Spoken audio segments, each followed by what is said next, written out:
Buenísimo. ¿Les parece bien que oremos? Y comenzamos. Señor, estamos aquí reunidos y pidiéndote tu sabiduría para este tiempo que vamos a estar juntos, tanto para los que estamos aquí en la plataforma como los que están aquí en la congregación y hasta los que están en casa. Y entonces te pedimos, Señor, que sea un tiempo de edificación de unos a otros, que podamos abrir nuestro corazón y ir a tu palabra, y te lo pedimos, Señor, y te lo rogamos en el nombre de Jesús. Amén. Amén. Muy bien. Pues una de las preguntas tiene que ver con la oración, y pues qué bueno que están aquí los maestros de navegantes, porque una de las clases pues tiene que ver con eso. Y dice: siempre oramos al Padre. ¿Por qué al final decimos que pedimos en el nombre de Jesús o de Cristo? Dani, a ver, órale. Jesús en la Biblia nos dice que todo lo que pidamos, lo pidamos en su nombre. Así es que, y incluso en el Padre Nuestro al final, dice: todo esto pídanlo en mi nombre y les será cedido. Por eso es que nosotros siempre pedimos, dirigiéndonos al Padre, pidiéndole al Espíritu Santo, rogándole, y todo pedirlo en el nombre de Cristo. Una de las citas, ¿no?, que hemos memorizado es Juan 16:24: hasta ahora no habéis pedido nada en mi nombre, pedid y recibiréis para que vuestro gozo sea cumplido. Entonces, si oramos al Padre, el Espíritu Santo nos ayuda, ¿no?, con nuestra debilidad. A veces no sabemos qué pedir, y la Biblia dice que con gemidos indecibles. Me gusta mucho esa palabra, gemidos indecibles. Y a veces dices: ¿y qué es eso?, ¿no? Pero un gemido es, ¿alguna vez has estado muy preocupado por algo? Y entonces, ¿qué haces? O sea, te sientas, ya no sabes qué hacer, cierras los ojos y haces esto.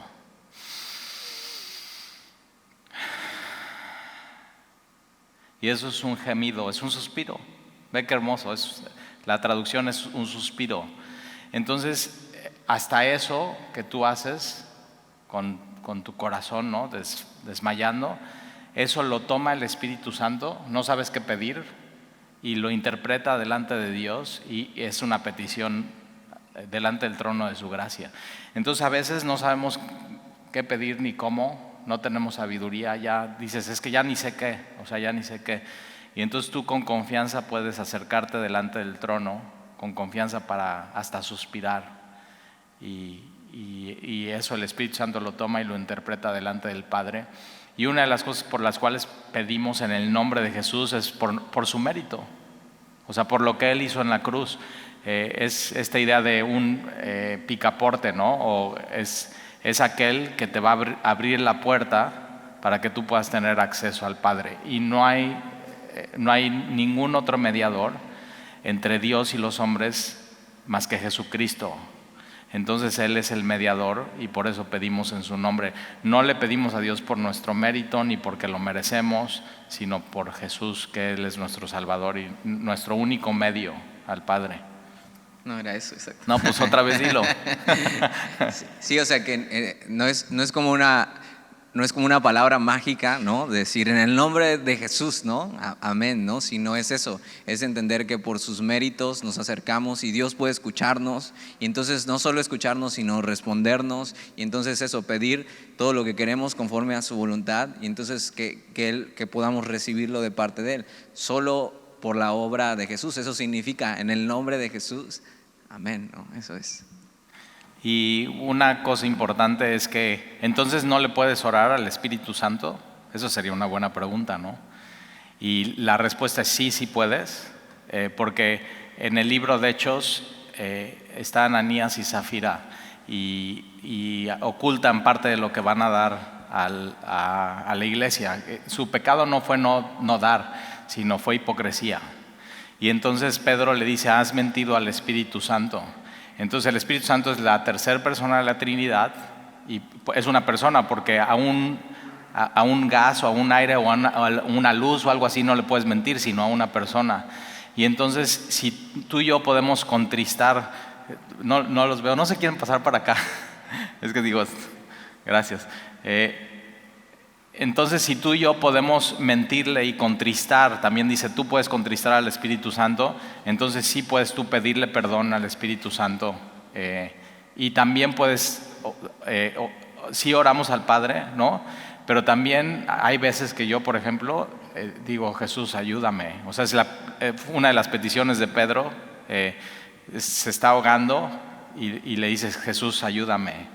Y Jesús le ayuda, ¿no? Entonces, acuérdense, es un mismo Dios en 3 personas, pero sí claramente la Biblia nos da maneras de hacerlo de manera bíblica, ¿no? Una de las cosas que a veces yo me he dado cuenta en mi oración es que uso como muletilla Jesús o Señor o Dios y digo no puede, o sea, no puede ser una muletilla en mi oración, y a veces tenemos que orar bien con el entendimiento de manera bíblica y decir, tengo que orar al Padre, ¿no? Y lo estoy haciendo por el poder del Espíritu Santo, y Jesús es mi mediador y lo hago en su nombre. A veces, yo por ejemplo, a veces no digo al final en todas mis oraciones como si fuera un encantamiento, en el nombre de Jesús, y si no lo digo, no, pues ya no. Acuérdense, es una relación, tiene que ser algo natural. Una de las cosas que yo siempre digo es que si mi hijo o uno de mis hijos viene, Jan, el más chiquito, y me dice, queridísimo y excelentísimo papá, Neftalí Victoria, o sea, yo le doy unas cachetadas y le digo, mi amor, ¿qué onda? Entonces, a veces tenemos que dejar esa faramaya, ¿no? Lo hemos visto en los evangelios de los fariseos y toda esa religiosidad que estorba, y simplemente ir a Él y derramar nuestro corazón, como Ana en Primera de Samuel. Ella derrama su corazón delante de Dios, y eso lo puedes hacer en alabanza, ¿no? Hay oración de alabanza, hay oración de agradecimiento, hay oración de quebranto y de pedir perdón a Dios. Y entonces es padrísimo poder estudiar en la Biblia las diferentes oraciones de diferentes personas, ¿no? Tienes la oración del fariseo y el publicano. El fariseo simplemente está orando ensimismado, y el publicano está diciendo, ten misericordia de mí. Entonces la Biblia nos enseña cómo, si no sabes orar, lo único que tienes que hacer es empezar a orar. O sea, empieza a orar, empieza a hablar con Dios, y lo que leas en tu Biblia, conviértelo en una oración, que no sea monótono tu oración, sino cada día lo que lees, lo que entiendes, lo que te está sucediendo en tu vida, vuélvelo en una oración. Bien, gracias. Ok, esta está muy buena. ¿Cómo saber si Dios te habla? ¿Cómo sabes si Dios te habla a ti? Dice que no sabe. Simple, o sea, pues lo escuchas en tu corazón, y muchas veces es como, hay personas que me han hecho a veces la pregunta de, es que a ti sí te habla Dios y a mí no, y realmente, porque a veces eso es lo que les dices a las demás personas, ¿no? Deja que Dios te hable, y es como cuando alguien quiere un consejo o algo, pero la realidad es que cuando tú lees su palabra, sabes que estás escuchando su voz, y es su voz la que directamente viene cuando lees la Biblia, y es eso, o sea, tienes esa seguridad y esa convicción de que es Él, que no puedes hablarte a ti mismo y pensar que es Dios, pero sabes, cuando vas a la palabra, tienes esa certeza y esa convicción, no hay duda. Aparte, la Biblia nos enseña que Dios se revela, a través de la creación, y la perfecta revelación de Dios viene a través de su Hijo. Entonces, Dios ya dijo algo, ¿no? Dios ya está diciendo algo. O sea, tú puedes salir hoy y alzar tu mirada y ver si está la luna, ¿no? Y Dios ya está diciendo algo. Puedes asomarte a ver las olas en el bulevar, y Dios ya está diciendo algo. Pero por eso tenemos las Escrituras, porque entonces no solamente se revela a través de la creación, sino a través de Jesús, ¿no? Y en Jesús tenemos toda la revelación de Dios a nuestro alcance. Y entonces Dios ya está diciendo algo, ¿no? Tal vez la pregunta no es cómo saber si Dios me habla. O sea, Dios ya está hablando, ¿no? Sino es si yo estoy como escuchando y prestando atención y viendo cómo Él se está revelando a mi vida. Y entonces sí, de manera sencilla es eso. Abre tu Biblia y ve lo que Dios está diciendo, lo que Dios dijo, lo que Dios enseñó a través de Jesús. Alguna vez leí un comentario que decía, ¿quieres que Dios te hable? Abre tu Biblia. ¿Quieres que Dios te hable de manera audible? Lee tu Biblia en voz alta. ¿No? Y siempre, porque hay veces, ¿no? que es que Dios me dijo algo. Hay personas que a mí se me han acercado y me dicen, oye, Dios me dijo algo. Y yo digo, si no está en la Biblia, no te dijo Dios. O sea, el corazón es engañoso, de pronto tú te puedes estar haciendo ideas. Hay veces, o sueños, por ejemplo, el tema de los sueños, hay veces que llega gente y me dice, Talí, soñé algo, ¿quieres que te platique? Le dije, ¿cuántos tacos te comiste ayer? O sea, primero vamos, sí, igual muchos sueños no son de Dios, ¿no? Pero lo que sí es que, dice Pedro, tenemos la palabra profética más segura. Esto es lo que está aquí escrito, no hay error, no se equivoca. La palabra de Dios es completa y perfecta. Y igual en Pedro dice que todo lo que tiene que ver con la vida, todo con la vida, y la piedad nos ha sido revelado en el conocimiento de Jesús. Todo lo que tiene que ver con la vida. Entonces sí, en las Escrituras puedes encontrar todo lo que necesitas para vivir tu vida bien, de manera piadosa y para con Dios. Ahora dices, Talí, pues es que hay cosas que no, o sea, ¿cómo sé en mi vida qué carrera escoger? O sea, eso no está en la Biblia. Pero sí, por ejemplo, nosotros recomendamos para tomar una decisión en tu vida, y si lo quieres anotar, son 4 pasos. Muy, muy sencillos, son bíblicos. El primer paso es que para tomar una decisión en tu vida te tienes que preguntar si eso es bíblico. Si no es bíblico, simplemente es una decisión que no debes de tomar en tu vida, ¿no? Número 2, el consejo. En Proverbios, la multitud de consejeros hay seguridad. Entonces, acercarte cuando tienes una duda de qué decisión tomar en tu vida, acércate a un cristiano maduro, por favor, maduro, que ame a Dios, que ame las Escrituras, un hombre ya probado, su carácter, su vida. Acuérdate la Biblia, y Jesús dice, por sus frutos le conocerán. Entonces tienes que ver los frutos en la vida de alguien. Entonces, ¿qué consejo te puede dar? Ahí no está la respuesta, la respuesta la trae Dios. Pero el consejo de alguien te va a servir para tomar otra perspectiva que posiblemente tú no estés viendo. Y esa persona posiblemente te diga 2 o 3 citas bíblicas que te van a guiar. Y acuérdate, Proverbios 3, 5 y 6, fíate de Jehová de todo tu corazón, no te apoyes en tu propia prudencia, reconócelo en todos tus caminos, si te vas a equivocar, Él te va a enderezar, si tomas esa decisión en la gracia. Entonces, número 1 es bíblico, número 2, consejo, número 3, paz. O sea, de pronto vas a tomar una decisión y no tienes paz.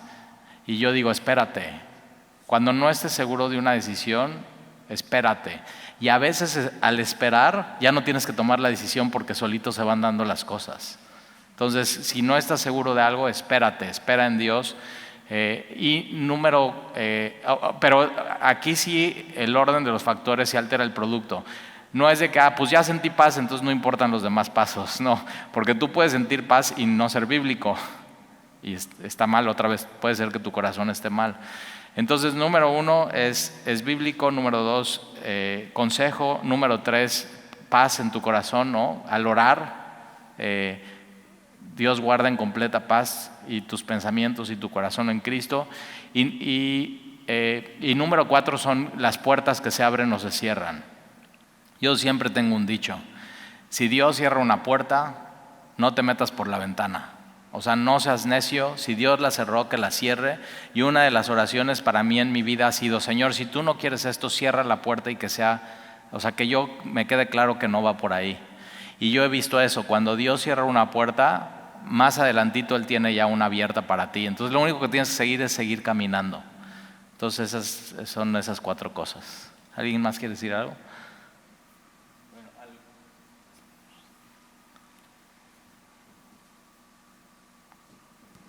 Y respecto a la pregunta, en Hebreos 1 dice: Dios, habiendo hablado muchas veces y de muchas maneras en otro tiempo a los padres por los profetas, en estos postreros días nos ha hablado por el Hijo. Entonces, la manera en que Dios te va a hablar, yendo a la palabra, porque toda la palabra de Dios está aquí en la Biblia, es la única y es infalible. Entonces, esta es la manera en que Dios, a través de tu devocional diario, va a hablar a tu vida, y vas a encontrar las respuestas aquí mismo en la Biblia, teniendo una constancia con tu devocional y teniendo una relación personal con Cristo. Una misionera en la India, Amy Carmichael, le hicieron esta pregunta: ¿hasta dónde tengo que seguir leyendo mi Biblia todos los días? O sea, ¿hasta dónde? Y su respuesta es: hasta donde estés seguro que Dios ya te habló. Y puede ser en un versículo, o sea, puedes empezar leyendo tu Biblia y decir: ya con esto tengo, era para mí. Y de pronto estás leyendo un pasaje, sigue leyendo hasta que estés seguro: Dios me habló. Ahora de pronto va a haber veces que estés haciendo tu devocional donde dices: o sea, ¿cómo Dios me va a hablar aquí? O sea, números, ¿no? Y tantos miles, y tantos miles, y tantos miles, y tantos miles. Ahora, la Biblia dice que lo que nos transforma de gloria en gloria es eso, lo que puede transformar tu alma es la palabra. Y a veces lo tienes que hacer por fe, sin esperar nada. Hay veces que dices: pues o sea, como que no, pero a ver, ahí te va. No solamente de pan vive el hombre, sino de toda palabra que sale de la boca de Dios.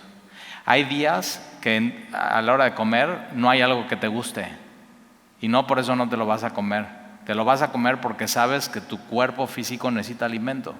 Y hay veces que en la Biblia hay cosas que dices: pues como que no me gustó tanto este pasaje, pero tu alma necesita ser alimentada y guiada y pastoreada. Y a veces no lo hacemos porque lo queremos hacer, sino por fe, porque confiamos en Dios y Él nos dice, o sea, lo que va a transformar tu vida es la palabra de Dios. Dice, en el tema edificando la iglesia a la manera de Dios, se mencionó que cuando algo no es de Dios, se va a desvanecer o no permanece. Mi duda es, cuando un movimiento en la iglesia o fuera de ella, que es falsa doctrina, y han pasado generaciones y han hecho daño a la fe, no se ha desvanecido, ¿cuál debe ser la postura y acción de la iglesia contra estas falsas doctrinas y falsas religiones? Desde el primer siglo en la iglesia primitiva había falsas doctrinas. O sea, eso es muy importante de entender. No es de que ahora está lleno de falsas doctrinas, falsas ideas, no. Y una de las cosas que se ven en la historia de la iglesia es que se va repitiendo eso, como ciertas modas, ciertas tendencias, ciertos movimientos en la iglesia. Ahora, una de las cosas que se tiene que hacer es que los pastores, maestros y los ancianos que están velando por la iglesia tienen que detectar esto y enseñar a la gente. ¿Pero qué les enseñamos? Les enseñamos la verdad. Porque no podríamos decirte, mira, por ejemplo, yo pongo un ejemplo de un banco. Cuando alguien trabaja en un banco, y conocemos gente de aquí que trabaja en un banco, cuando van a capacitar al cajero que está contando los billetes, le están dando: ok, vas a contar tantos billetes de 500, tantos billetes de 200, tantos billetes, y de tanto contar y de tanto leerlos y de tanto manejar el dinero, ya saben cuáles son los verdaderos. No les capacitan todos los billetes falsos que están allá afuera, porque lo falso va evolucionando y va innovando. No siempre es lo mismo. No siempre es el mismo material, no siempre son las mismas tintas, eso va cambiando, pero lo verdadero no cambia. Entonces, ¿qué es lo que pasa? Que cuando tú tienes lo verdadero en tu vida y de pronto estás contando los billetes y eres el cajero y estás contando, ya, algo no te sonó, algo no te olió, algo y ya, y entonces te paras, lo ves, lo marcas, checas y dices: esto es falso. Pero entonces, ¿cómo hacemos? Enseñando la verdad, ¿no? La sana doctrina. Y cuando vemos de pronto, ¿no? Una de las cosas que hacemos en Semilla es cuando vemos que viene una corriente de una doctrina que es falsa o movimientos que están jalando gente y que vemos que están equivocados, sí, en algunas ocasiones se exponen, ¿no? Y yo he hablado aquí de ciertos predicadores o ciertos movimientos o ciertas personas que ves en YouTube y he dicho: cuidado con ver esto, ¿no? Cuidado con hemos hablado del evangelio de la prosperidad, hemos hablado de los dones espirituales que que son usados, ¿no? Desvirtuando lo que dice la Biblia.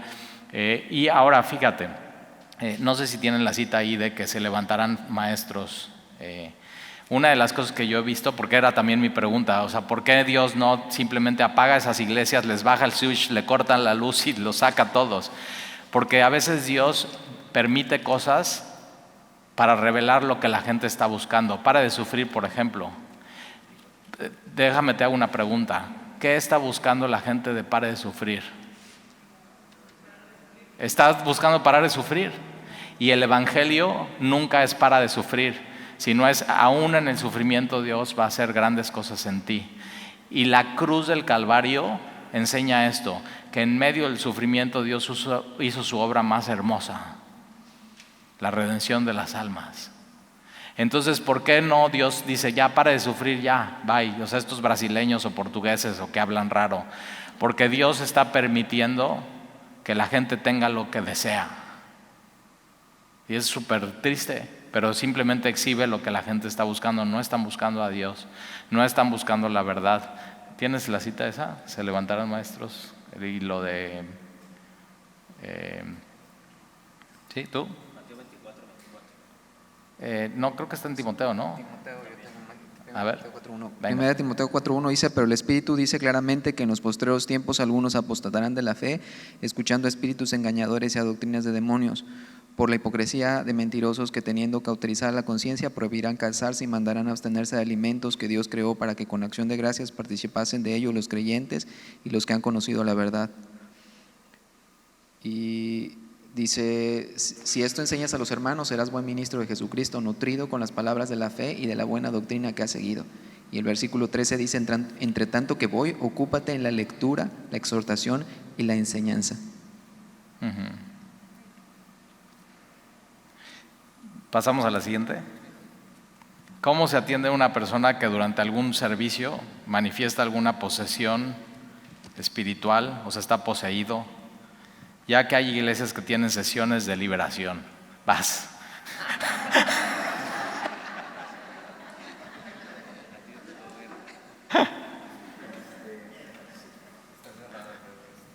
A ver. O te pasamos este. Ya les dio COVID, no te preocupes. Ten. A todos ya nos dio. De veras, ya a todos nos dio. Sí. Nunca nos ha pasado y esperamos que nunca nos pase. Lo que nosotros creemos acerca de esto, creemos que es real, o sea, creemos que es algo real, que es algo que puede pasar, pero creemos que es muy difícil que pase en el contexto también de la iglesia,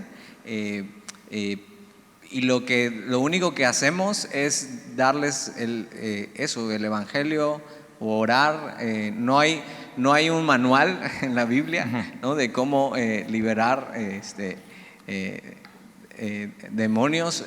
Lo que sí es que, no sé si es John Piper quien dice que yo espero que nunca me pase, ¿no? O sea, como que simplemente nadie está preparado para eso. Una vez nos llamaron, ¿te acuerdas? Nos llamaron que si podíamos ir a un cuarto de hotel, ¿no? Estaba un conocido de alguien, que si podíamos ir, que estaba, pues eso, creían que estaba poseído, pero no sabíamos. Entonces oramos, vimos como que pues no era nuestro llamado porque ni siquiera era de la iglesia. Entonces, ¿cómo podíamos atenderle? Y lo que pasó es que terminaron llamando a la policía, ¿no? Y entonces la policía se hizo cargo de esta persona, que no sabíamos si estaba bajo sustancias y eso, pero sí, creemos que cuando alguien está poseído, lo que necesita no es tanto una liberación, sino necesita el evangelio y necesita a Jesús en su vida. O sea, lo que él necesita es eso. No puede habitar dos cosas dentro de ti. O sea, si está la oscuridad, necesita la luz, y entonces cuando tienes la luz, la oscuridad huye. Entonces, lo que creemos acerca de esto simplemente es eso: necesita el evangelio y necesita a Jesús. ¿Para qué? Para que simplemente la oscuridad salga de él. Por eso también creemos, por si está ahí la pregunta, que un cristiano nacido de nuevo no puede estar poseído, ¿no? Porque ¿cómo habitarán la luz y las tinieblas en un mismo lugar? Entonces, simplemente lo que damos es el Evangelio, no hacemos sesiones espiritistas ni nada de eso, simplemente confiamos en Dios y si algún día nos toca vivir algo así, pues ya te contaremos. No, pues que vaya Marquito. Un texto bíblico que tienes que memorizar es Primera de Juan 4:4. Es más poderoso el que está en nosotros que el que está en el mundo. Eso es muy importante. Entonces, no puedes ser, un demonio no te puede controlar porque el Espíritu Santo ya te controla y Él es más poderoso. Él es el todo. Satanás no es todopoderoso, no es omnisciente, no es omnipresente. Eso enseña la Biblia. Y Satanás lo único que puede hacer es influirte y hacerte creer una mentira. Tienes que saber, Satanás se viste de luz. O sea, Satanás no está como el programa de la mano peluda queriendo asustar. Eso es muy importante, O sea, él viene a susurrarte mentiras y muchas de ellas parecieran ser espirituales para que tú no obedezcas a Dios, no busques a Dios, no ames a Dios, no adores a Dios. Cuando un cristiano se cree la mentira que Dios no le ama, ya está derrotado, ya está fracasado.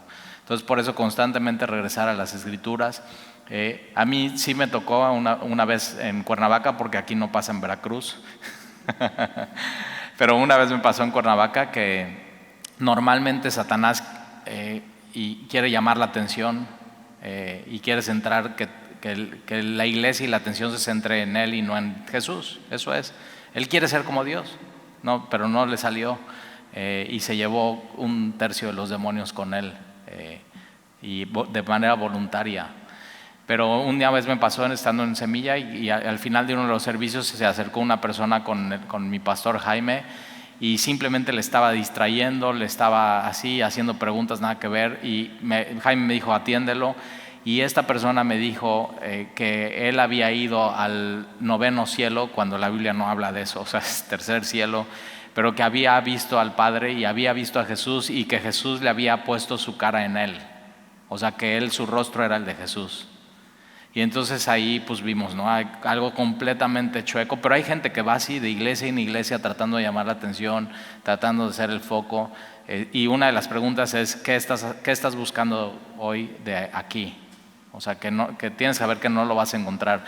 Entonces, una de las cosas que sí hacemos en Semilla, los líderes, los pastores y los supervisores, los ancianos, es que sí nos tomamos muy en serio cuidarlos a ustedes de falsos maestros, de falsas doctrinas, de profetas, de apóstoles. Han llegado apóstoles aquí a querer tomar el púlpito y ministrar y servir. A mi pastor y a mí, ¿no? Nos han acusado de que nunca tenemos invitados y yo digo, pues el invitado de honor es Jesús y su palabra es lo máximo. O sea, ¿qué más da quien predique si es la Biblia? Pero cuidamos mucho eso, cuidamos mucho de quién estás escuchando, porque sí es un peligro para tu alma escuchar cosas que no son bíblicas. Entonces sí, nos hemos dado cuenta, por ejemplo, que a veces cuando alguien viene a la iglesia y está raro, por alguna razón raro, ¿no? Y quiere llamar la atención y de pronto empieza a temblar. Nos ha pasado que empiezan a temblar o le pedimos de una manera muy amorosa pero firme que pase por favor afuera y le decimos, oye, estás llamando la atención de la gente, han venido la gente a adorar y seguramente no quieres robar la atención de Jesús. Y normalmente ese tipo de personas o entienden y muy amable, ay, perdón, disculpe, no quisiera hacer eso, o nos damos cuenta que sus intenciones no son las reales y se van de la iglesia, ¿no? Entonces sí cuidamos mucho eso en Semilla. No creemos, en algunas iglesias y movimientos dicen, no, pues es que tiene un espíritu de adulterio y nos los traen, ¿no? Tiene un espíritu de mentira, tiene un espíritu. Y yo digo, no, o sea, Jesús nunca llega y dice, tienes un espíritu de adulterio. Jesús llega y dice, arrepiéntete. Si te ponemos un espíritu y por eso estás pecando, entonces no es tu culpa. Y al quitarte la culpa ya no hay manera de que te arrepientas, y si no te arrepientes no hay salvación. Entonces es muy peligroso eso de los espíritus de mentira. Ahora, y esto lo hemos dicho, o sea, todo esto inició con Marcus Witt, llenando el Estadio Azteca, echando fuera el espíritu de mentira, de corrupción de México. Y dime una cosa, ¿México se mejoró? No, ¿verdad? ¿Y qué es lo que nos cambia? El Evangelio, la palabra. Es Jesús es el que nos cambia. Entonces siempre somos muy cuidadosos con eso. Dice, dentro de un ministerio, ¿cómo puedo darme cuenta de que mi servicio está funcionando? Mi duda surge porque, aunque me queda claro que el servicio es para Dios, en ocasiones no veo que le funcione a otras personas. Gracias. ¿Cómo sabes que tu servicio está funcionando? O sea, que funciona para los demás, tu ministerio. Pues si no te han quitado, ya es ganancia.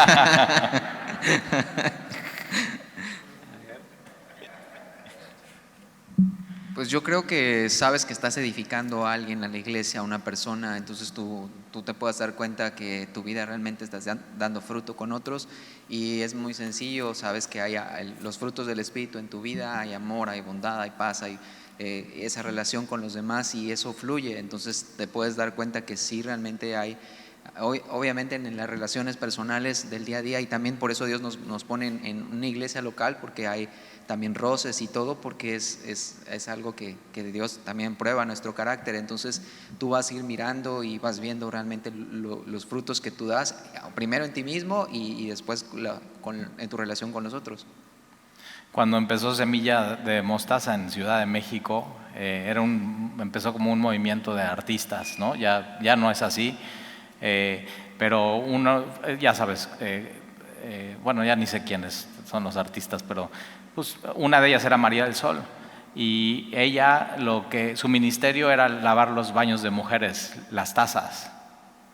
Y ella siempre dice, es que si alguien no hace eso, no puede funcionar todo lo demás, porque entonces si alguien viene por primera vez a la iglesia y quiere ir al baño y el baño está sucio, va a perder tiempo ahí en el baño y no va a poder escuchar el Evangelio.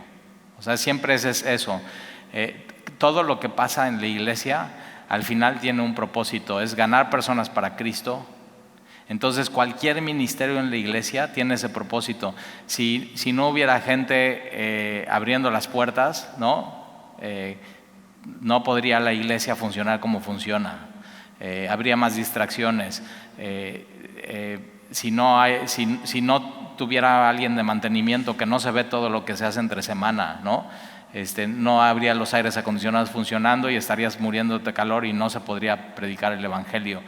Y una de las cosas es así, Corintios dice, todo lo que hacemos es para el Señor. Entonces hay veces que en los ministerios nadie te ve, pero Jesús sí está contigo, Él sí te ve. Mi primer ministerio en Semilla, estábamos en una carpa de circo, y era subir todos los domingos la carpa de circo por los 4 lados, una carpa de este tamaño, y durante Cuernavaca, polen, viento, tierra, toda la carpa. Y lo que pasa es que yo tenía que agarrar y inclinarme así, subir la carpa, la lona, amarrarla, y cuando yo amarraba, todo eso que estaba ahí se me venía a los ojos. Y estoy súper ciego, uso lentes de contacto, y entonces eso caía en mis ojos, y ardía, pero Dios me tenía ahí, así, cada semana haciendo eso. Nadie me veía lo que yo estaba haciendo para el Señor, y fue un año que lo hice, que Dios trató conmigo en mi vida. Humildad, ¿para quién lo estás haciendo? Lo harías si nadie te ve, ¿no? Y es mucho cuando servimos al Señor.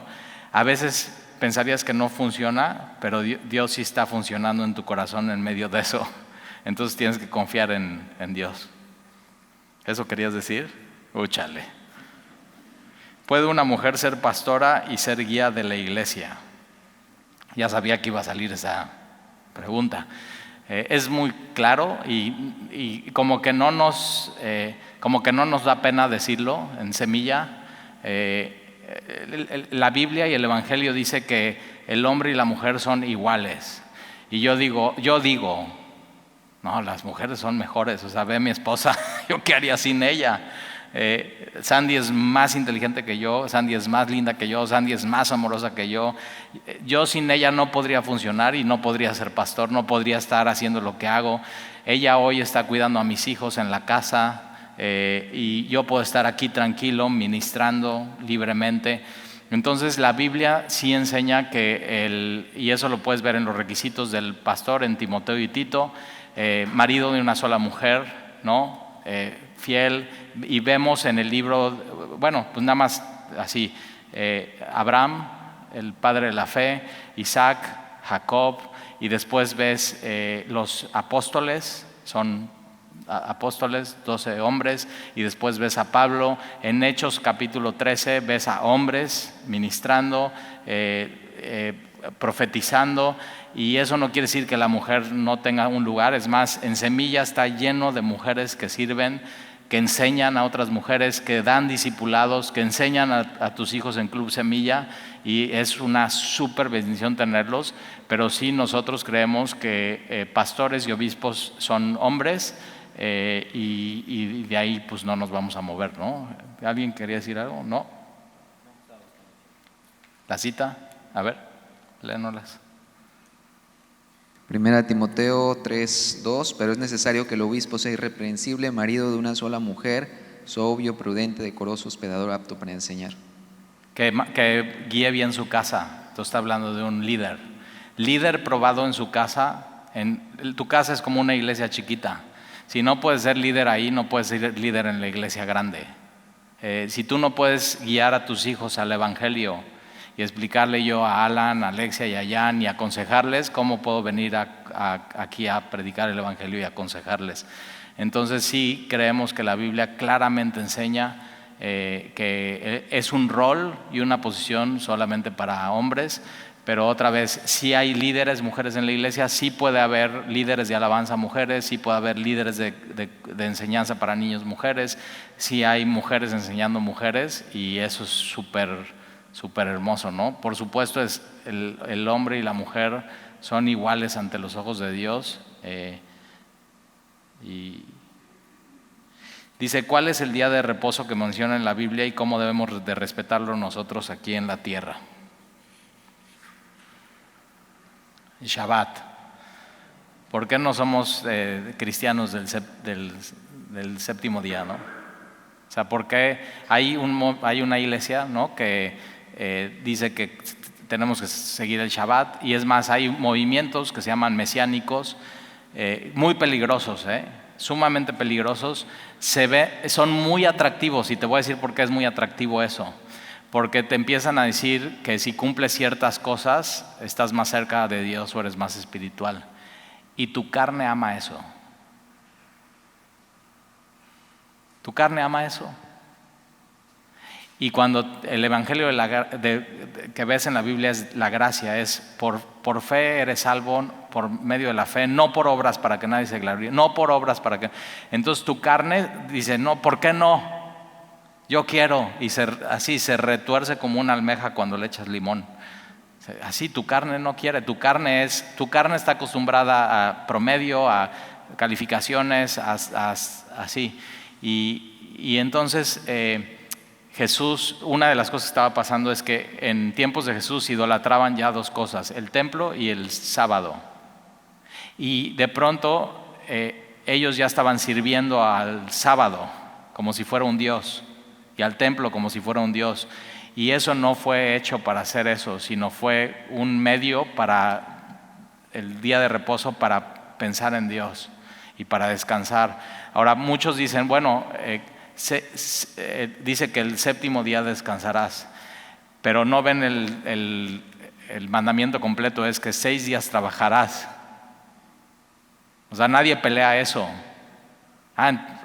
¿No? Y nada más se enfocan en eso. Entonces es muy peligroso. Esos movimientos de obras son muy peligrosos. Dani, ¿querías decir algo? Sí, que esto de cumplir la ley, que se vuelve hasta atractivo porque te hace sentir más espiritual. Pablo escribe en Gálatas 2:21, no desecho la gracia de Dios, pues si por la ley fuese la justicia, entonces por demás murió Cristo. Entonces querer vivir bajo los rudimentos de la ley Es como hacer vano el sacrificio de Cristo, que el Antiguo Testamento es una sombra de lo que había de venir, ¿no? Y antes era esto, un día de reposo, un día dedicado a Dios, Dios pidiéndote, ver, para tu día, este día es para mí. Y hoy ya no es solo un día, ¿no? Hoy es toda una vida a través de Jesús, eso, teniendo una relación personal, ¿no? Una relación que no se queda con el sábado, ¿no? Sino tienes el domingo, el lunes, martes y toda la semana para eso, para descansar en Dios, que Él sea tu reposo, tener una relación real, ¿no? Y entonces ya Jesús viene a cambiar todas las cosas, ¿no? Y entonces la gracia de Dios viene a cambiar las cosas, y los que quieren vivir de acuerdo a esto, a los rudimentos de la ley, es como hacer en vano la gracia de Dios, ¿no? Colosenses 2, versículo 8 dice: mirad que nadie os engañe por medio de filosofías y huecas sutilezas, según las tradiciones de los hombres, conforme a los rudimentos del mundo y no conforme a Cristo, porque en Él, en Cristo, habita corporalmente toda la plenitud de la deidad, y vosotros estáis completos en Él, que es la cabeza de todo principado y potestad. Por tanto, nadie os juzgue en comida o en bebida, ¿no? Y el movimiento mesiánico es: no, ya no puedes comer tacos al pastor.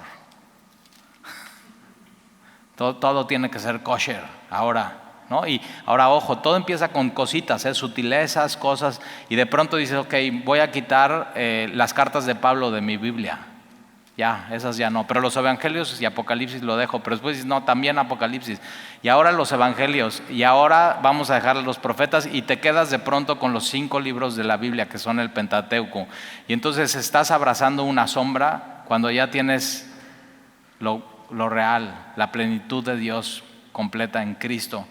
Y entonces dice: por tanto, nadie os juzgue en comida o en bebida, o en cuanto a días de fiestas, luna nueva o días de reposo. Nadie te puede juzgar en cuanto a eso. No te hace ni más espiritual ni menos espiritual. Colosenses dice que ya está la plenitud de la deidad en ti, que es Jesucristo. Estás completo en Él. Entonces, cualquier cosa que te quieran vender, una idea de que no, es que está bien Cristo, pero aparte necesitas algo más, falsa doctrina, muy peligroso. Ahí en Cuernavaca y aquí en Veracruz también, pero yo me di cuenta en Cuernavaca, antes de una conferencia que hablamos de Colosenses, fui a la gasolinera y ya ves, te estacionas, apagas el coche y el muchacho te dice: ¿cuánto? Y le dices: no, pues lleno. ¿De cuánto? Pues de Magna. Y te dice así: lleno. ¿Nunca te ha pasado? Lleno, así como y eso tienes en Jesús, lleno. Ahora, si tú le quieres agregar el día de reposo, para agregarle algo a Jesús, ¿qué tendrías que hacer? Quitarle cosas a tu tanque lleno para meterle otra cosa. Y si haces eso en tu coche, se va a descomponer. No puedes mejorar lo que ya Jesús hizo en la cruz, con absolutamente nada en tu vida que le quieras agregar. Es muy, muy importante eso. Dice: ¿cuál es el punto de vista de Semilla y Calvary sobre el Apocalipsis? ¿Quién quiere decir? Tenemos un estudio de Apocalipsis en línea, de capítulo 1 al final. La palabra Apocalipsis quiere decir la revelación. ¿Y de quién es la revelación? Apocalipsis capítulo 1 dice: la revelación de Jesucristo. Entonces es muy hermoso el Apocalipsis. El Apocalipsis no se trata del anticristo, no se trata del Armagedón, se trata de la revelación de Jesucristo. Y está en 3 partes el libro de Apocalipsis. Lo primero es lo que sucedió, lo otro es lo que estamos viviendo y lo otro es lo que va a venir. Ahora, nosotros creemos en la agenda de Dios, que lo que sigue para la iglesia es el rapto de la iglesia. Eso es lo que viene. Para eso tenemos que estar preparados. Y la agenda de Dios después de la caída es buscar lo que se había perdido. Viene Jesucristo a rescatar lo que se había perdido. Él vive una vida sin pecado, va a la cruz, muere por nosotros, derrama su sangre, es sepultado, al tercer día resucita, después a los 40 días asciende, está sentado a la derecha del Padre, y lo que sigue es que así como Él se fue, así Él viene por nosotros sin tocar y sin pisar la tierra. Es el rapto de la iglesia. Después de eso vienen 7 años de la gran tribulación, 3 años y medio, 3 años y medio. Viene la revelación del anticristo. Tú no lo vas a ver. Dices, ay, yo pensé que era Donald Trump. No, la iglesia no está esperando al anticristo, está esperando a Jesucristo. Eso es muy importante. Y vienen 7 años como una tribulación como nunca antes visto. No es esto, no es la pandemia. Si todo lo que está pasando hoy en el mundo y Afganistán y la pandemia y eso te hace una tribulación, no, esa tribulación es como nunca nadie antes ha visto. Es la ira de Dios siendo derramada sobre un mundo desobediente y que no lo quiso recibir. Después de 7 años de la gran tribulación, viene la segunda venida de Jesucristo con su iglesia, con nosotros, pisa el monte de los olivos, se parte a la mitad y Él viene a reinar, reino de 1000 años. Dices, Talí, ¿qué es eso? No hay mucho que decir en la Biblia de eso, pero yo estoy encantado de ir con Jesús a donde Él me lleve. Encantado. 1000 años y después de eso, el juicio final. Después del juicio final, ¿qué viene? Cielos nuevos, tierra nueva. Eso es lo que nos espera. Y eso es lo que yo estoy esperando. Entonces nuestra visión es esa como iglesia y lo tenemos súper claro. La iglesia no va a pasar por la gran tribulación porque Dios no la dispuso para ira, sino para salvación. La ira de Dios ya cayó sobre Jesús en la cruz, entonces ya no tiene que caer más sobre ti nunca más. Ya, eres perdonado, eres libre. Él ya te llamó, te escogió, ya te llamó, ya te justificó. Y ojo, te está santificando y ya te glorificó cuando todavía no sucede, pero en su mente ya te glorificó. Esa es la agenda de Dios para el cristiano. Y Dios la deja clarísimo y no hay ninguna duda y que no te quede duda y ten esa certidumbre en tu mente. ¿Querías decir algo del Apocalipsis? ¿Cómo puedo saber qué versículo de la Biblia leer? Más bien, ¿qué capítulo o qué libro? A ver, Charlie, ¿por dónde empieza alguien a leer? O cuando terminas tú algo, ¿cómo sabes qué sigue? ¿Qué sigo leyendo? Ok, en Navegantes enseñamos esa parte, entonces si tienes esa pregunta sería muy bueno que te inscribieras, todavía es tiempo. Enseñamos que normalmente pues empiezas con los evangelios, que son más sencillos y son más prácticos para leer, entonces comienzas con cualquiera de ellos que puedes elegir y de ahí alguno de los otros libros puedes ir alternando en Antiguo o Nuevo Testamento. No recomendamos de inicio, por ejemplo, Apocalipsis, si es una persona que normalmente no está leyendo la Biblia o no está familiarizada con ella, o algún otro libro de profetas mayores, algo que pudiera a lo mejor complicarse, entonces recomendamos iniciar con un libro como algún evangelio o alguno de los Nuevos Testamentos o a uno de los Salmos, Proverbios, algo que sea práctico y más sencillo para ti empezar a leer.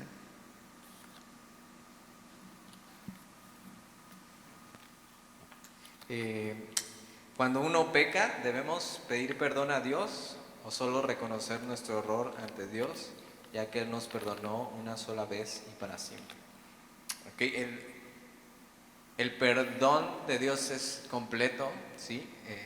Él murió una sola vez por los pecados para siempre, pero cuando nosotros fallamos y pecamos ante Dios, es como si la relación se rompe, ¿no? Es como algo interrumpe esa relación hermosa que tienes con Él, ese pecado está ahí y lo más lógico, ¿no? Es eso, pedir perdón, arrepentirnos y seguir la comunión que tenemos con Él. Es como una relación con una persona, ¿no? Y yo que me acabo de casar, sé eso, tienes que aprender a pedir perdón, ¿no? ¿Y para qué? Para que la relación siga y sea restaurada y entonces puedas disfrutar de lo que tienes, ¿no? Y aprender a pedir perdón con Dios es importante. Y si confesamos nuestros pecados, Él es fiel y justo para perdonarnos y limpiarnos de toda maldad. Entonces, Él ya nos perdonó por completo, pero entonces si yo le ofendo, ¿qué necesito hacer? Bueno, restaurar la relación y Señor, perdóname, quiero seguir caminando contigo. Y no solo es pedir perdón, sino arrepentirte, es dar la vuelta. Okay, ya no lo voy a hacer. Ya, voy para el otro, ibas para allá y ya no, o sea, le doy la vuelta, ¿no? Y entonces camino hacia lo que es. No sé si... Muy bien. ¿Qué pasa cuando la gente muere mientras llega la nueva vida con Cristo en el cielo? Vale mucho la pena como cristianos estar pensando en el cielo, en la eternidad. ¿Nunca te ha pasado que de pronto vas a ir de viaje a algún lado, ¿no? Un amigo mío acaba de ir a Holbox y antes de ir a Holbox, ¿qué crees que hizo? Buscó todo lo que tiene que ver con Holbox y dice, ya tenía idea cómo era, pero hasta que lo vi con mis ojos ya. Pero tú y yo tenemos este libro que nos dice qué es lo que viene para nosotros. Apocalipsis es un gran lugar para poder ver cómo será cielos nuevos, tierra nueva, los últimos capítulos. Pero el apóstol Pablo en 2 de Corintios 5, 6, este es un texto que yo uso muchas veces en los funerales, dice, así es que vivimos confiados siempre y sabiendo que entre tanto que estamos en el cuerpo, estamos ausentes del Señor. Y eso es una realidad. Estamos en este cuerpo, ¿no? Que la Biblia lo plantea como un tabernáculo, estamos de paso, es una tienda de campaña, no es lo que va a ser, tendremos un cuerpo nuevo glorificado. No nada más va a haber cielos nuevos y tierra nueva, sino va a haber cielos nuevos, tierra nueva con un cuerpo nuevo, glorioso, que ya no se va a enfermar, que ya no se va a echar a perder, ya no vas a necesitar tu crema para las arrugas. Ya no te van a doler las rodillas, ya no te va a doler la espalda así, ya no te van a tronar los huesos. Tendremos un cuerpo nuevo que si vemos a Jesús, que Él es las primicias de la resurrección, su cuerpo traspasa, por ejemplo, ¿no? Una pared. Dices, órale, o sea, ¿qué onda? Y de pronto está en un lugar y está en otro lado, en el camino a Emaús. Entonces, ¿cómo será eso para nosotros? Un cuerpo glorioso. Pero lo más glorioso de todo es que ya no vamos a pecar. ¿Nunca te ha pasado que dices, o sea, ¿qué onda conmigo? ¿Quién me librará? Dice la Biblia, ¿quién me librará de este cuerpo de muerte? ¿Nunca te has chocado de ti mismo? Que dices, ya chole conmigo, caray, no puede ser. Y Pablo dice, ¿quién me librará de este cuerpo de muerte? Y la respuesta es Jesucristo, mi Señor, mi Salvador. Entonces eso es lo más glorioso de un cuerpo nuevo y glorificado. Dios te va a regalar una mente glorificada. Si hoy dices, Dalí, mi mente es de chorlito, bueno, una mente glorificada, ¿cómo ves? Y unos ojos, unas pupilas de tus ojos. Yo estoy ciego, así si me quito los lentes no les veo. O sea, no. Pero Dios me va a dar unos ojos donde por fin lo voy a poder ver cara a cara a Él. Cuando Jesús en el monte de la transfiguración se quita y se muestra como es glorioso, no lo pueden ver, caen de rodillas. Y tú y yo con este cuerpo nuevo lo vamos a poder ver. Así como Él nos conoce hoy, lo vamos a nosotros poder conocer a Él. Hermosísimo. Y entonces Pablo dice, tenemos esta seguridad que estando presentes en el cuerpo, estamos ausentes ante el Señor, pero cuando estemos ausentes de este cuerpo, cuando este tabernáculo ya deje de funcionar y cierre mis ojos aquí, dice, estaremos presentes ante el Señor. Entonces inmediatamente después de la muerte, estás delante de Jesús. No hay un término de purgatorio, no hay un punto de quedar dormido. Cuando la Biblia habla de dormido es muerto. Y entonces tú puedes decir a tus hijos, mi amor, cuando me muera y digan, es que Talí murió, tú les puedes decir, no, Talí está más vivo que nunca. Esa es la seguridad que tú y yo tenemos. Entonces, tu último suspiro aquí, que cuando hagas esto, cierres tus ojos, tu próximo bocado de aire y cuando abras tus ojos delante del Señor. Eso es lo que va a suceder. Por eso tan importante recibir a Jesús como tu Señor y tu Salvador, como tu Rey, como tu todo, recibir de Él la vida eterna. Primera de Juan 5 y 12, y este es el testimonio, que Dios nos ha dado vida eterna, esta vida está en su Hijo. Quien tiene al Hijo, tiene la vida, y quien no tiene al Hijo de Dios no tiene la vida. Entonces, dos destinos diferentes. Quien muere en Cristo va inmediatamente con Él, quien muere sin Cristo es una vida, la muerte segunda es separación por completo de Dios por una eternidad. Y no es de que te vas a ir con tus amigos al billar y ahí con el Satanás el bar y las cervezas artesanales. Eso es una mentira. Es el lloro y crujir de dientes. Jesús lo describe como el abismo. ¿Nunca has tenido este sueño que caes y caes y caes y nunca dejas de caer? Eso es cuando estás angustiado en tu vida, ese sueño. Bueno, imagínate eso por una eternidad, ese sentimiento. Lo opuesto a eso es paz con Dios. Tener paz con Dios por medio de Jesús y tener la paz de Dios en tu vida. Dos destinos completamente diferentes. Y una vez muriendo, ya no hay vuelta atrás. Lo que hiciste en esta vida es. Ya no hay una segunda oportunidad. Las oportunidades es hoy. Por eso Pablo dice, hoy es el día de salvación. Hoy tienes que tomar la decisión de seguir a Jesús. Entonces sí, yo le estaba platicando a mis hijos ahora que cuando mi abuelita, ¿no? Y yo estaba chiquito y mi abuelita era mi fascinación, la amaba, se llamaba Lili. Lili por todos lados andaba. O sea, así, morenita, chaparrita, súper, así una espagueti delicioso. Todavía me acuerdo y como que puedo olerlo. ¿Te ha pasado con alguien así? Y entonces yo le prometí que cuando yo fuera grande, yo le iba a hacer un castillo. Y se me murió antes, ya no se lo pude hacer. Pero fíjate, de pronto leyendo, Jesús dice, yo voy pues a preparar lugar, las moradas celestiales. Y digo, bueno, yo no se lo pude hacer, pero Jesús sí. Un hogar, una morada celestial para ella. Y esa es la confianza que tenemos. Entonces tenemos confianza para nosotros.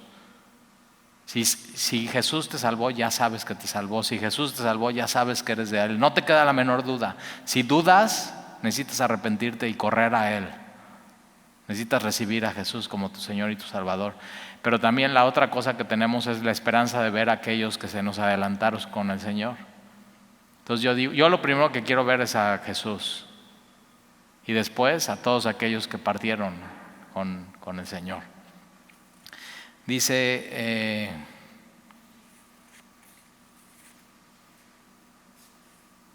¿tienes otros o ya no? Dice, en Semilla creen en la liberación de los demonios. Pues ya hablamos un poco de eso, ¿no? Yo creo que sí hay gente endemoniada. Yo acabo de ir a Estados Unidos, una cultura donde ha abierto puertas a muchas cosas muy feas. Acuérdate que la Biblia dice, y los hechiceros no heredan el reino de los cielos, pero la palabra hechicería habla de eso, de drogadicción. Entonces vi algo que nunca había visto en mi vida en una estación de tren, una chava completamente drogándose o drogada que parecía un zombie, o sea, de veras parecía endemoniada. Entonces sí, una persona puede estar endemoniada, sí hay un reino terrenal, hay un reino celestial, hay cosas que no vemos, una batalla se está librando, pero ojo, ya la ganó Jesús. Y nosotros cuando peleamos, y Efesios capítulo 6, ponte la armadura, o sea, es real, o sea, todo esto es real, pero ojo, nuestro ministerio en Semilla no es enfocarnos en los demonios, ni estudiar demonología, o sea, nosotros queremos estudiar al Rey que ya venció a los demonios. Eso es lo que hacemos. Entonces sí puede haber alguien que está poseída por los demonios. Yo sí he escuchado historias, ¿no? de pastores, amigos míos, que les toca ir a un lugar y lo que recomiendan hacer, ¿no? Y yo he visto que hacen es tomar la palabra, esos textos bíblicos de memoria, cantar alabanzas en el momento, pero bueno, cuando suceda, Sí, o sea, no te va a suceder a ti si estás en Cristo, pero cuando suceda, pues veremos qué hacemos, ¿no? Y nunca estamos listos para eso. No, nadie está listo para eso, pero Dios nos ha llamado a cosas que no estamos listos para eso. A ver, tú, Dani, hasta.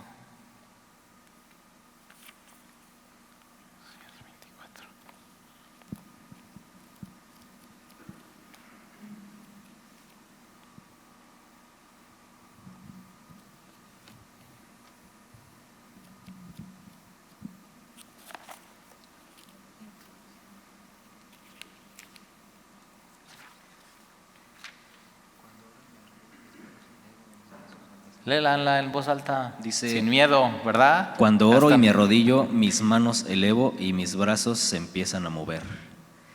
¿Voy bien? Bueno, ¿quieres que yo la conteste? La Biblia dice que cuando oremos, levantemos las manos y dice manos santas, sin ira ni contienda. Entonces, la Biblia dice, y muchos pasajes de la Biblia es levanta tus manos, ¿no? Ahora, ¿por qué levantamos las manos? Es porque es una posición de confío en ti, te amo, a ti entrego mi vida. O sea, cuando levantas las manos no es de que tus manos son antenas para recibir poder. Te pregunto ahí esas ideas. Entonces, y tenemos que quitarnos esas ideas de no son bíblicas. La Biblia dice, no, levanta tus manos sin ira ni contienda, ante los demás y ante Dios. Entonces, sí recomendamos, ¿no? Por ejemplo, cuando estás en la alabanza, levanta tus manos y adora a Dios, y es una posición de entrega a Dios y al Creador, y es muy, muy padre poder hacer eso. Pero en medio de la alabanza que sientas mucho calor o que de pronto te empieces a temblar, no está en la Biblia, no es bíblico, y nosotros no practicamos. Ahora puedes decir, Talí, es que tuve una experiencia en otra iglesia y fue real. Digo, felicidades que fue real, pero no es bíblico.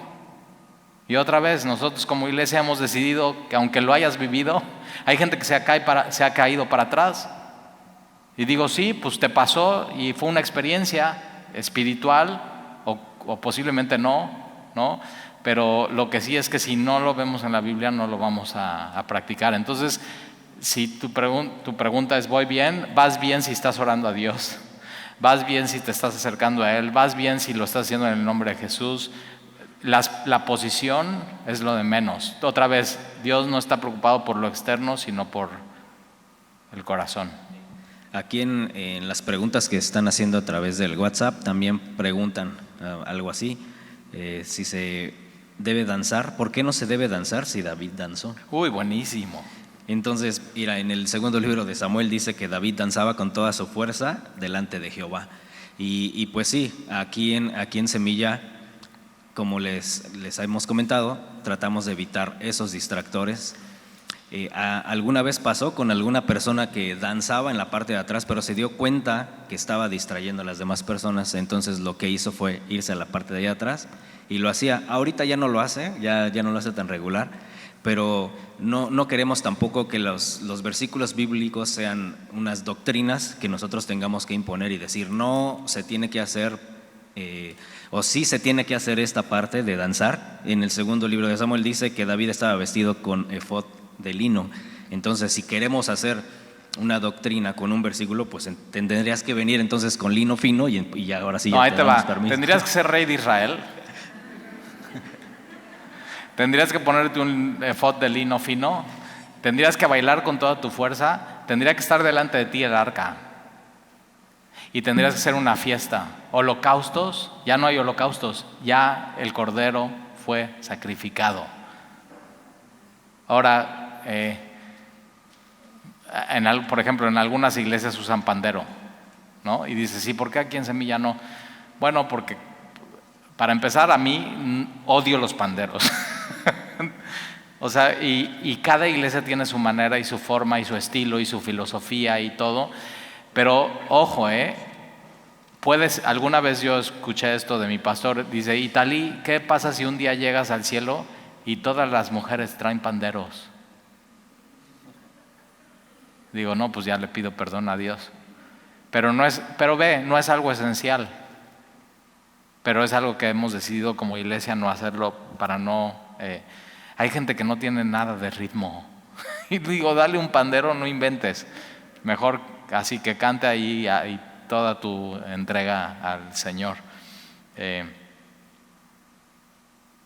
Dice, alguien que en su pensamiento pase el suicidio, rompe la promesa de la vida eterna. Ay, buenísimo, ya no tengo la vida eterna.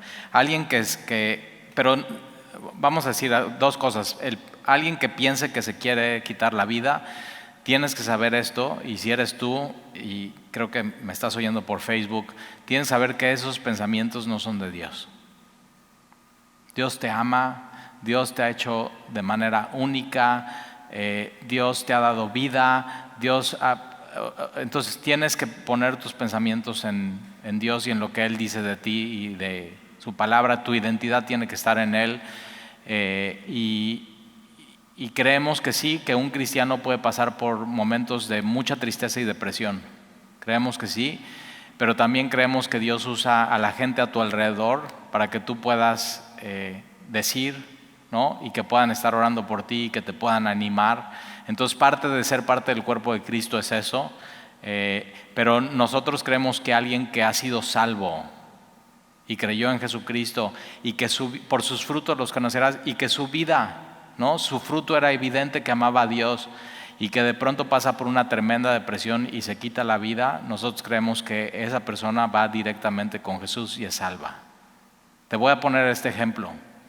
Un matrimonio que ha llevado su matrimonio de una manera bíblica, que el esposo ama a su esposa, que tiene, o sea, eso, comprobadamente un matrimonio bíblico, y de pronto tienen una pelea y se pelean y fuerte y se humillan y se agreden, y él sale de su casa, cruza la calle y un coche lo atropella. ¿Dónde se va ese hombre?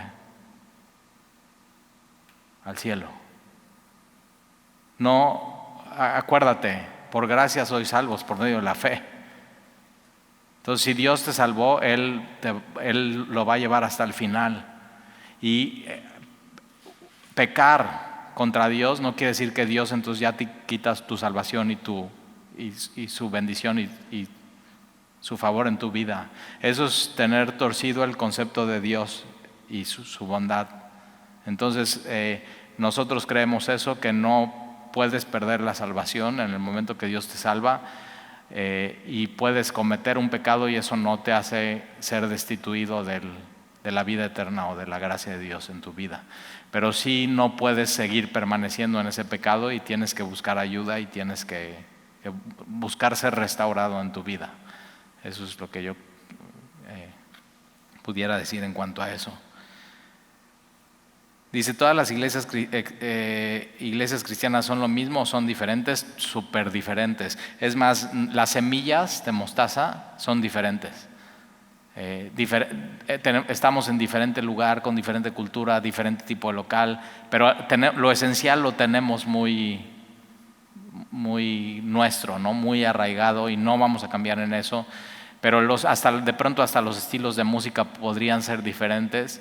Entonces sí, las iglesias cristianas son muy diferentes. Hay iglesias cristianas, por ejemplo, cuando Carlitos llegó aquí a Semilla, decía que la música era muy bien aburrida, ¿verdad? Y ahora dice que está padre.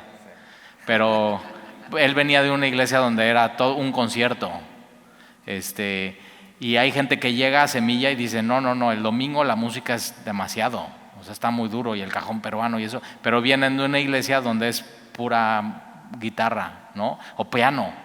Es más, hay iglesias que es el piano y ponen una mampara de madera para que no se vea quién está tocando. Y así. Entonces sí, hay iglesias para todo tipo de personas, y es la multiforme gracia de Dios en el cuerpo de Cristo. ¿Hacemos una más? Dice, ¿por qué cada que tengo la necesidad de orar, si no me descalzo no puedo orar?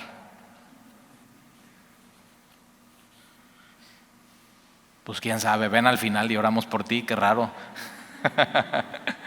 Otra vez, les voy a platicar una historia rápida. Cuando yo no nací de nuevo en Semilla, ni en Calvary, sino en una iglesia súper chiquita, máximo, en nuestro máximo esplendor fuimos 30, yo creo. Y había un lugar que le llamaban el oratorio y era un cuartito chiquito en medio de como del local y solamente podían entrar los bautizados. Y entonces yo veía que entraban y salían bien contentos de ahí y yo digo, pues yo quiero. Pero ojo, cuidado con eso, porque entonces te quieres bautizar para entrar al cuartito. ¿Te das cuenta? O sea, nos engañamos bien fácil. Y la carne, yo quiero eso, así. Entonces, bueno, ya, me bautizo y lo primero que hago ese fin de semana es ir a entrar al cuartito. Pero ¿qué crees? Yo veía que todos se quitaban los zapatos antes de entrar al cuartito. Ahora, vivimos en una cultura donde en ondas New Age y ondas raras, que quitarte los zapatos podría verse muy espiritual, ¿sí o no? Tú vas a una clase de meditación, te quitas los zapatos, te pones una túnica blanca, así, y eso, ¿no? O yoga o así, y todo eso son ideas y cosmovisiones de diferentes religiones.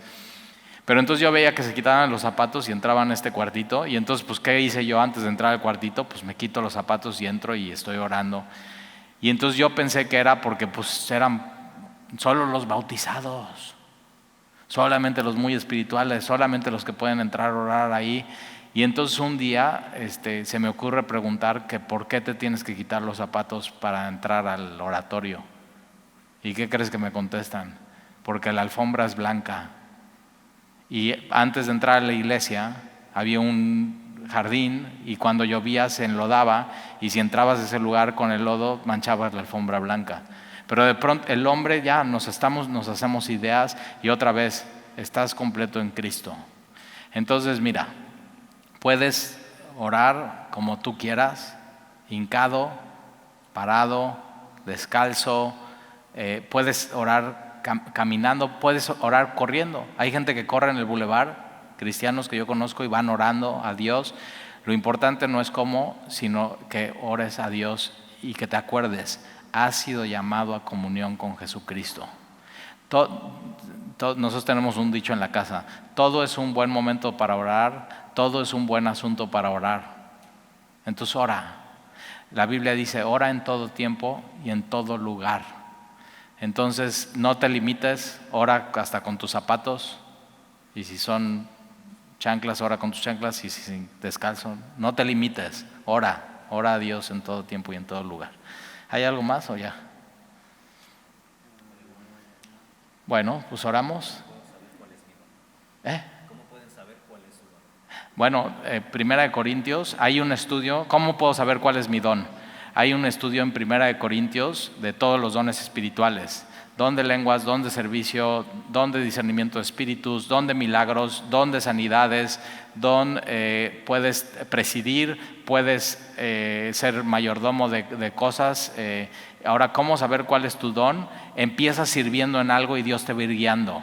Es como un coche. Cuando lo quieres mover y está parado, es durísimo darle la vuelta. Pero cuando va caminando, es muy fácil que Dios, ya sirviendo y en el contexto de la iglesia, Él te vaya diciendo por dónde. Y de pronto se abre algo, no, pues a ver, necesitamos un maestro en Club Semilla. Entras, das una clase y eres el mejor maestro de Club Semilla.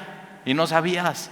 Tenemos así un caso de una joven que así, oiga, ¿por qué no le dan la oportunidad de dar una clase? Y los niños aman cómo da clases y ella no sabía que podía hacer esto. Entonces, ¿cómo saber cuál es tu? Hay diferentes dones, diferentes ministerios y diferentes operaciones de los dones. Eso está en Primera de Corintios. Pero es un mismo espíritu, es el cuerpo. Y yo te digo, ora y que Dios te diga. Y simplemente en el contexto de la iglesia empieza a servir y ya Dios te irá guiando para dónde ir. Entonces, eso es lo que yo diría. ¿Oramos? Ahora sí. Señor, gracias te damos por este tiempo que tuvimos juntos como iglesia y como familia. Y Señor, de pronto puede haber muchas dudas todavía, pero tú las vas contestando. Esa es la experiencia que yo he tenido en mi vida.